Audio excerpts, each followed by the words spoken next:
Before we get started, I have a quick favor. I've been self-funding the Finding Genius podcast for 5 years now. I've done over 3,000 episodes. And as you can see on YouTube, we're up over 1 million views on the channel, which is fantastic. The next thing I really want to push on is to get up to 10,000 subscribers. Because once we do, we'll be able to put a donate button and we'll be able to solicit donations to help keep the podcast running and to also get the Finding Genius Foundation moving along. We have a big project studying anxiety, depression, and PTSD and working on a product to help people overcome these problems because I've seen them explode recently after the last 2 years of the whole virus situation. So if you would, please subscribe to the podcast. That would help us tremendously. Give us a thumbs up and check in the description for Buy Me a Coffee. It's about $5. If you could buy me a coffee, I'd really appreciate it. It would help keep the channel going, and I love coffee. Thank you. Forget frequently asked questions. Common sense, common knowledge, or Google. How about advice from a real genius? 95% of people in any profession are good enough to be qualified and licensed. 5% Go above and beyond. they become very good at what they do, but only 0.1%. are real geniuses. Richard Jacobs has made it his life's mission to find them for you. He hunts down and interviews geniuses in every field: sleep science, cancer, stem cells, ketogenic diets, and more. Here come the geniuses. This is the Finding Genius Podcast. With Richard Jacobs. Hello, this is Richard Jacobs with the Finding Genius podcast. I'm speaking to Avi Kumar. He's the founder and CEO of KUWARE, KUWARE, KUWARE Incorporated. They're a marketing and advertising agency that focus on growing businesses through organic and paid media. So we're going to talk about how they do it and what's special about their method. So, Avi, thanks for coming. Thank you, Richard, for having me here. Yeah, if you would, let's start out with a little bit about your background. How did you get into marketing and advertising? I've been doing this marketing and advertising for now kind of 18 years. This company has existed for 16 years. Before that, my background is hardcore hardware architecture, working for Intel, Motorola, Apple, and such. So I moved from there to marketing as we got into more products in those businesses and slowly evolved from doing first e-commerce, which seemed like a little bit more technical, closer to what I understood. Then we started doing a lot more general marketing for a lot of different kind of businesses. So it has evolved over the years, and we are still our tagline is science of marketing. So we are very numbers and results focused just because of the background. So, what kind of companies or individuals do you provide marketing to now? Who's your customers? So now it has two distinct groups. One is kind of a national brands, which is they want to big brands. But the one which is kind of has become something which I'm very interested in, we got into it just 3 years back, is for local businesses. And the reason it's interesting is these are our big business. We have been doing that for a while and we still do that. But we found for smaller businesses, the marketing requirements and advertising requirements are actually quite stringent because they don't have money like our big customers to kind of experiment around. If it cannot be done quickly in a month or two, they will not keep the business around and they're tight on money. So that's the one which we have started doing a lot more. And it happened about 3 years back. I acquired a white label agency, Invisible PPC, which was exclusively focused on doing ads on behalf of other marketing agencies, but for all local businesses. So we already kind of were doing general marketing for everybody. And when we acquired that, we said, you know what, this is an interesting area and how it is done. And it has to be done very cost effectively. And it has its own challenges of managing things very tightly versus experimenting around with the money, the ad budget especially. So that's the area we are doing a lot more work on now, while we still are doing bigger clients as well. Yeah, that's unusual because I've heard from a lot of marketers that will deal with mom and pops, and then they're frustrated because they say they have no money, they have no ability to deal with a down month or so, but yet you're focusing on them. What made you decide to do that, and how do you make it work? Yes, so this is where it became interesting. When we acquired the business, we kind of saw that there were 64 niches which were identified as works really well on Google. These are like plumbing, HVAC, chiropractors, and others, which are local businesses, and they work quite well on Google. So we had identified the business I took over, already knew that because they've been around for 12 years doing this. So the way and how it worked versus what most as marketers we think they don't have money and what will happen. First is our plumbing businesses are from anywhere from $1 million to $20 million companies first. So they're not necessarily that small businesses. even a small plumbing business, actually, somebody starting out within a year reaches $500,000 or more, by the way, with a single plumber. So that's one assumption people make, that every business, a small business, which especially blue collar businesses, that they're actually not that small. And that's one. And the second is their business actually is dependent on customers coming in every day, because they have a labor cost, their equipment cost every day, which if it sits around, costs them a lot of money. So any of those business which are, once they set up the business and they are seriously in business, they actually need it's like they cannot live without the marketing and advertising in some ways, because that's the only way, they can keep getting continuous business, because word of mouth and other ways, I'm going to start a business and eventually it'll be word of mouth. Eventually I'll figure out, that just doesn't work for these businesses. They need a continuous stream of phone ringing every day. You know, what's interesting is that, so you can make the pitch to a company, look, instead of having a full-time person that you have to pay benefits and taxes and all this other stuff, you could hire our agency, meaning you only pay for what you use. So it's a lot more efficient for you. Absolutely. So the ones who try to do in-house, even the larger ones, if you do in-house, you'll have just one person maybe, right? Maybe two. And any of these things requires, as you know, in marketing, a lot more skills than just what one person can bring to the table. There'll be Google ads, there'll be website changes that you need to do, the local SEO, and all those. One person, it's hard to do. But that's exactly Richard, the pitch you made is what we tell them, that you calculate how much it is. You're going to spend on one or two people for similar money, or sometimes a little lesser. You can get a full team working for you. Of course, the team works on partial basis. Each account manager manages multiple accounts, but they are the experts. So, and because if you think it's plumbing, we have hundreds of plumbers, right? So we have so much data which tells us what will work, what will not work, versus somebody in-house trying to figure out that what will work or not work. And especially these are established businesses, or what you're selling is well understood. So there's no figuring out to do. Like in big marketing with startups and all the time is spent in figuring out what to sell. Is it the product, is the market fit and all. There is no such thing here. All that is very well understood. So which means anybody who's been doing it for long with a lot of data can do a lot better than somebody who's just trying to, hire somebody to do it, or your nephew, niece, or somebody trying to do social media will just not work as well. So what you find that, it's not free, but SEO type activity, organic activity works, or is paid, like pay-per-click works better, or do you mix it? So any business which is doing any reasonable amount of business will requires both, got to do both, but they will have to rely on ads for growing the business. It's given. So anybody who's reaching 2 to 10 million or going up there, they have to do ads, because all of these businesses, people search, right? Leaking pipes or sewer repair. And first thing they do is Google search. And when they do Google search, you got to show up. Your organic is great. You can have organic, but if somebody else's ad shows up on top, most people don't even look what they search for. They will just call the first number, right? So if the ad is not there, you miss out that opportunity. So that's where we, of course, the Google My Business, which is the local SEO, major part of their local SEO, showing up there high helps and validates it. But even with that, you still got to do ads to compete.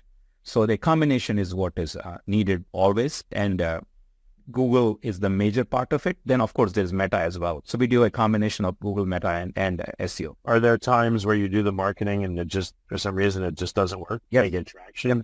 Yes. And why? Yeah. So it's basically, it doesn't work, but the cost of leads might be too high, right? It'll always work. At a given price point, you can always, from Google and from Meta combination, we can give you leads. But sometimes the cost of lead is, for a HVAC company, if it goes up to $300 or $400 and their average job is not there, then you have a problem. This usually happens with very saturated, very competitive market, which might have some companies which are funded by private equity, who are owned by private equity. So they might be really going very hard to capture business. There, the prices for acquisition just does go up. So we do run into that. So you will still get a lead, but it will be expensive. And then usually the answer we have is that, hey, this is what the market is doing right now. We can see others, what they're doing. We have built some competitive tools which tells us what others are doing. So the best thing a business could do is work on increasing their margins. So you can have a little bit more money for that to sail through the market. That's all. That's the only way to deal with that. So it does happen. It's not common though, but it does happen in quite a few markets. What about the customers themselves? Do they sometimes freak out? Let's say it's been a month or two and they're like, I don't think it's working, and they try to take over, or they try to challenge you or ask you, hey, maybe you should do this. Yeah. So in our case, we basically insist on them also doing ads, not doing pure SEO, because this will happen with SEO for sure, right? SEO takes a long time and it's going to take 2-3 months before they'll see something, but it's not going to be, they will not start seeing free leads coming in within first month. So that's where our approach is that, hey, you got to do both. You got to do ads as well. And what customers are end of the day looking for is that my phone ringing. And if whether it is ringing from SEO or from ads, they don't care how much money I'm spending and what I'm getting for that. And for each call, how much can I make? So as long as that combination works for them, they will kind of leave you alone. Now, there is times when we take over, to be fair, that if we took over from some other agency and that agency was, some of the agencies, they don't hand over all the assets, including the Google Ads account. And if you have to start from scratch. So Google Ads, if you start from scratch, it might take 3-4 weeks to get traction there. Before we continue, I've been personally funding the Finding Genius podcast for 4.5 years now, which has led to 2,700 plus interviews of clinicians, researchers, scientists, CEOs, and other amazing people who are working to advance science and improve our lives and our world. Even though this podcast gets 100,000 plus downloads a month, we need your help to reach hundreds of thousands more worldwide. Please visit findinggeniuspodcast.com and click on Support Us. We have 3 levels of membership from $10 to $49 a month, including perks such as the ability to see ahead in our interview calendar and ask questions of upcoming guests, transcripts of podcasts you're interested in, the ability to request specific topics or guests, and more. Visit findinggeniuspodcast.com and click Support Us today. Now back to the show. But it's not going to be more than 3-4 weeks. But they will not start getting, leads within first 1 week or 2, right? Because Google throttles, even if you put a lot of money in, it'll not let you spend that much money if you're a brand new setup account. So those situations, they might have to wait. But all other cases, this is one advice I keep giving everybody is please own your ad account. Don't let agency own it. If agency comes in, they own it, don't work with them. They are eventually going to hold it hostage when you fire them. So okay. So basically, and Google doesn't want it. Actually, Google wants the accounts to be owned by the business owners. What do they want? Google wants you to come in and I think it's called MSA or something. Yeah, you come in. Yeah, you give them as a manager account, and you get in as we have a MCC or now the Google Manager. They keep changing the name, but basically there is ways you give us access, and we have full access. We'll run it, but you own it, right? It should be your credit card, business's credit card on file, not and that's other. Some agencies will say, "Oh, we'll run the ads for you. Just give us 3,000, and we'll give you so much needs." Don't do that. You should have transparency on what is the ad spend versus what is the management fees. It should be clear, because that way you have a full control on what they're doing or not doing. Yeah. What do you think is happening if an agency says, give us $3,000 a month, we'll do all the ads for you and everything? How much of that? The plan there would be is that if the ads, so basically if I was doing that as agency, this is what I'll do. As long as I get enough leads, I'll not spend money on their ads anymore, right? And I'll keep as much money I can. So my incentive is to basically run minimum money on the ads, keep most of the money to myself, right? That's what it is. And the idea is that I'm going to still give you leads, but you just give me money and I'll take care of it without giving you access to Google Ads account or anything. And so that's the approach. This is actually less common, but the ownership part of not giving ownership of the account is common even with some very large agencies. They insist on 1-year contracts and they will own the account, and in many cases website too. So when you kind of fire them, they just take everything away. Right. So are you doing it month to month with these small mom and pops, or what is your agreement? If you're willing to say, like what? Yeah. In our case, because we saw the market doing year, we do 3 months and every 3-month renewal, basically. And the idea there is that he kind of need the first 3 months to figure that, to get things settled and going. And after that, and also we will let, even though we do this, but first 3 months, anytime a client is unhappy, we let them break the contract, because we just don't want to get to a situation where we're just working with them because it's a contract, right? Yeah. So we have actually never had that happen to us, but we went to 3 months because enough of the customers were saying that we will give a discount if you do a yearly contract. But basically they were saying, oh, yearly contract and something doesn't work, I'm stuck with it. And it has happened to me so much. So I said, okay, every 3 months. And after that, I kind of renews everything. So that gives you, because we want some steadiness also from our side instead of month to month, right? So that's we found as a good balance. So does that work well? Yes. The 3 months. Yeah. So for us, it is, if once they are there for 3 months, they'll be there for years, basically. how, it just goes on after that, right? Because, this is the best way to describe how the relationship works. So they say a plumber in Chicago or client, and they will call us and say, hey, this weekend, we're going to be off. We're taking longer weekend off. Can you stop the phones ringing? So we are not really ringing their phones directly, but they associate what we do directly with their phone ringing so much that they don't call us and say, reduce the ad budget or anything. They just say, can you, can you stop the phones ringing? Or our phones have not run enough today. Can you do something about it? That's really the level they talk. And we really like that because they know we are truly part of their business. They're looking at how do we get them business and how the phone is ringing and how much they're closing. Other thing we do a little bit different some other agencies.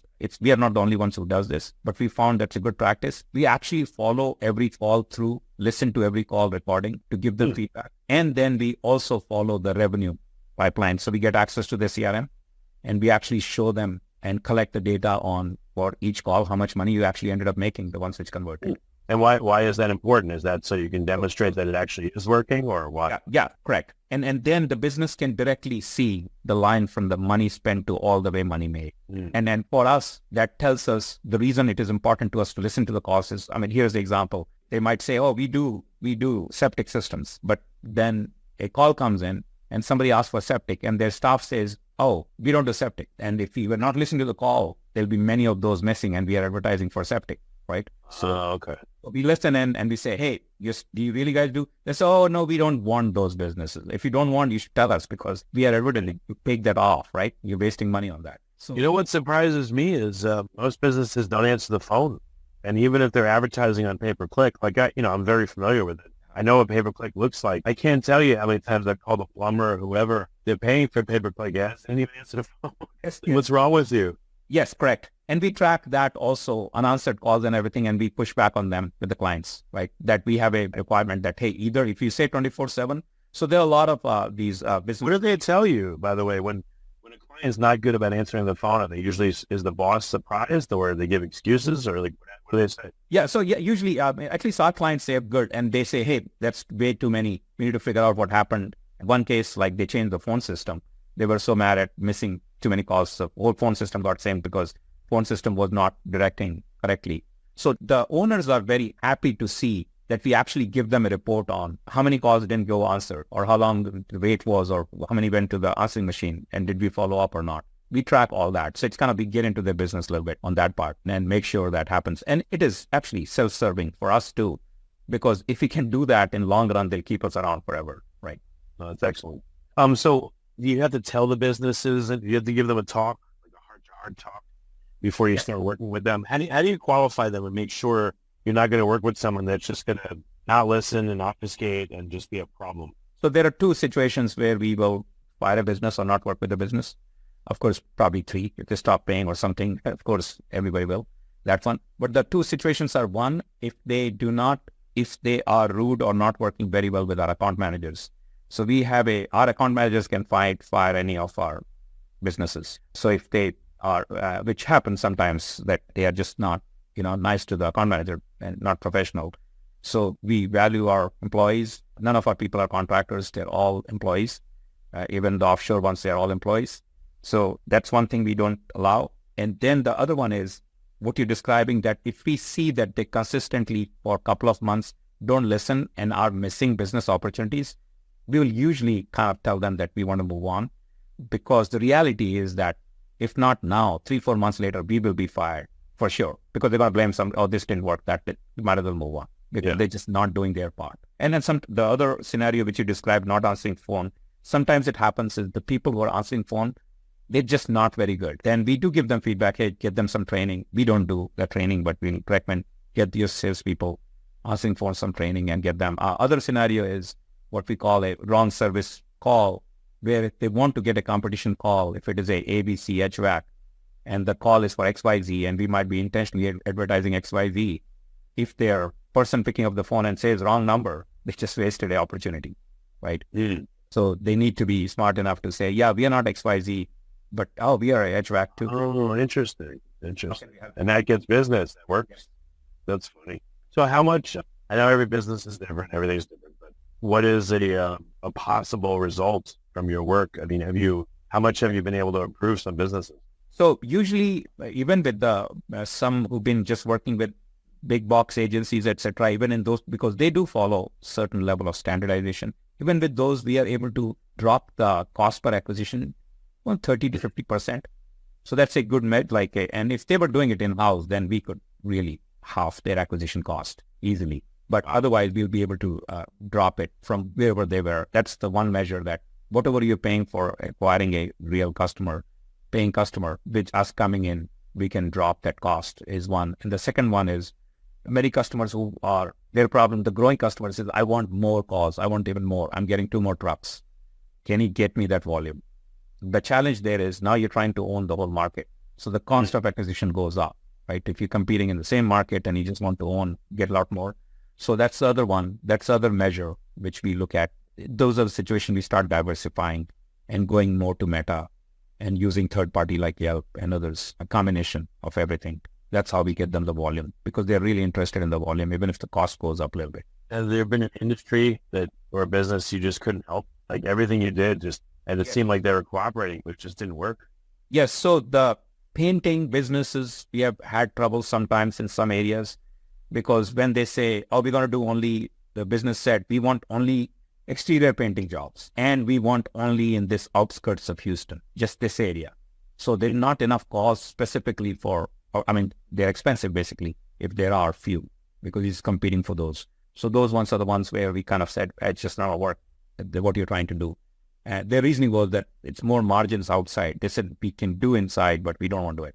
So, okay. So there are situations like that where just basically it comes down to the cost per acquisition. Is it palatable to them at that point in that market where they are? And that's, if it is not, then it will not work. What kind of industries do you work with? People listening, if they're a plumber, it sounds like you work with them. Like, what are your top industries? Any of the local service businesses is the big ones for us right now. So which means it can be chiropractor, doctor, anything. Either they come to your office or you go to their home. Those businesses locally is what we work with right now. Okay. And you could work with people all over the U.S.? Like what's the criteria in terms of location? Yes. Yeah. All over U.S. And we have few in Canada as well, customers. Okay. What would be a minimum budget in order for your work to be effective? Like what's the ballpark? They would need to spend? If they're going to do ads, they're going to spend at least, so the lowest level of engagement will be, we got a website, we got everything, just kind of manage our ads more effectively. So that will require them to spend a couple of $1,000 a month on ads. And then our management fees of $995, kind of so $2,000 to $3,000 a month is what they need to have for acquisition minimum, including everything. On the higher end, some of our clients are spending like $100,000 or more on the ad spend. Wow. Yeah. So, but that's on the lower end, that's where it ends up, a couple of $1,000. For a small business, like a plumber, let's say they're up, 1 to 2 million, top line revenue. Does this online marketing, is this like the lion's share of all their marketing, or is it just a small piece of everything they do? Yes, this is it. Or if you are plumber, HVAC, if you're a home service business, this is the way to get leads. Now, the only other closest thing would be is what we call third party. You can go to Angie and others and just ask them to sell you leads. So when they buy leads, the problem is most of the lead selling companies, they sell the same lead to multiple. So if you get to the call first and if you got the deal, you got the deal, but you paid for the lead anyway, right? And so that's where having your own ad running, even at the lower level, is much better because it's your lead. Nobody else is touching it. That's good. Yeah. Okay. So companies resell leads. How many people? 2, 5? I don't know exactly, but we have had multiple instances of customers coming to us and saying, oh, this happened, but then they were already sold. They told us, oh, got this. So that's where we said, just watch for that kind of a thing. We spoke to this customer and they said 4 other companies called them in the past 5 minutes or something. Yeah. As soon as I filled the form, I got calls from 3 other companies, right? Yeah, that sucks when that happens. Interesting. Yeah. So those situations, and no, they sell the leads cheaper, of course, right? They seem cheaper, but they're not cheaper when you look at the fact that you're competing immediately. Okay. Do you think most marketing agencies, could they do a good job? They just don't? Is there for what you do, is there any secret sauce, or is it just, honest, continual application of good principles? Yeah, that's what it is. There is no secret sauce. It does require some time for marketing agency to learn exactly how to do ads, the market, what does it work for, which kind of a thing. So that's one. So have continuous systems and all. So if they're a newer agency, they're learning. That might be the reason they might not do as well, and they're just trying to do it. They're just starting out.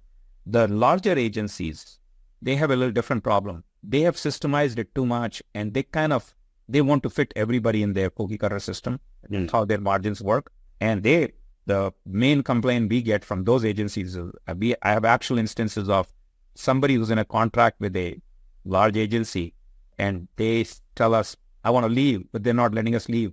I don't care. I'll pay them also 5 months. I'll keep paying them money, but can you take over?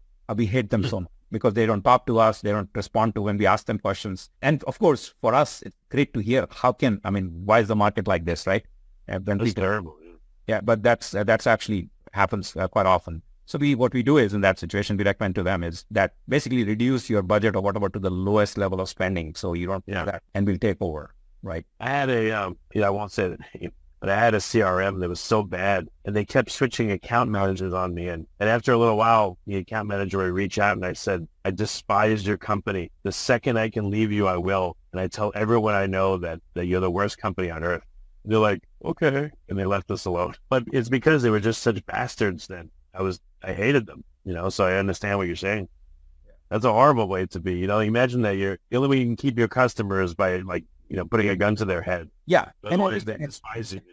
Correct. And then the larger companies, they have that's where when people ask us, hey, I have been burned by other companies, you were going to report us. I said, well, we are not really small, but we are not the kind of a company who does business by lawyers who will enforce the contracts, because that's just not worth being in a business, and just because legally you are bound for a year, keep collecting money.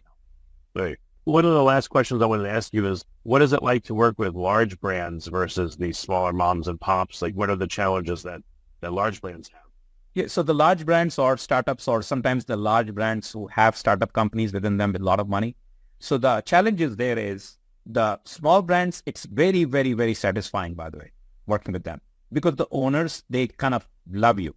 Like, when things are working and you're delivering for them, they know the business is dependent. So it's the satisfaction level is very, very high, right? And with the large brand, the challenges are interesting because it's a brand new product, brand new service they're launching. They want to go into a new area. Their budgets are high, right?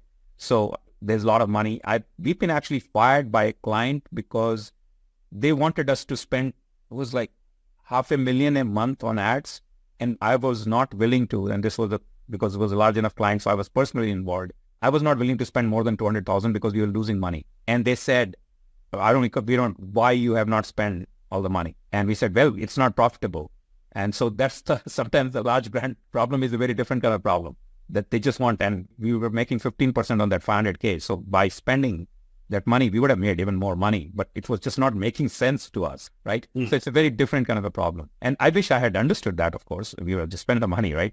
Because they just want to, because they were funded by a big thing. They needed to spend their money, basically, to get the next round. So those are weird problems, if you will, right? And if they have a startup, the challenges is that, initially it was very dissatisfying for a while for us when we were working with startups, when 80% of them actually didn't succeed. We started questioning early days that do we suck as marketers? But then what changed that is that the same startups or the same VCs who were funding those companies, when they got the new funding for the next company, they called us as a marketing agency.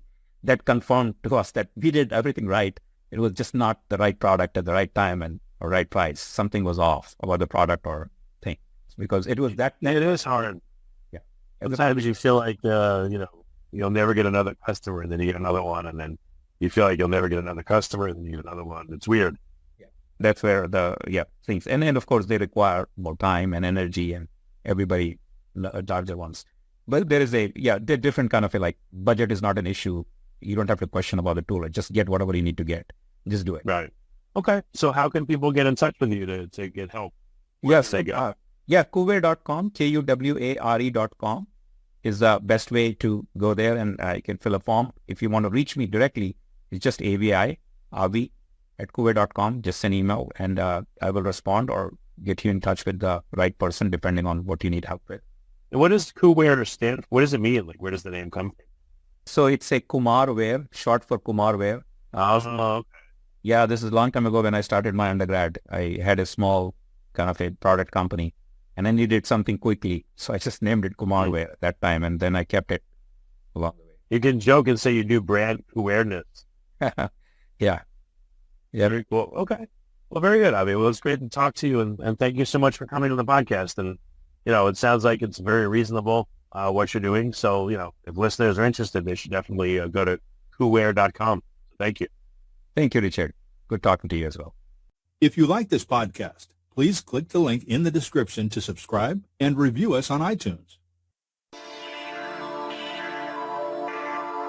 You've been listening to the Finding Genius podcast with Richard Jacobs.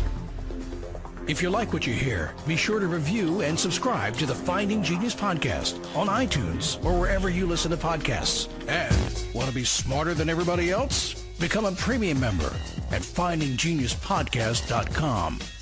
This podcast is for information only. No advice of any kind is being given. Any action you take or don't take as a result of listening is your sole responsibility. Consult professionals when advice is needed.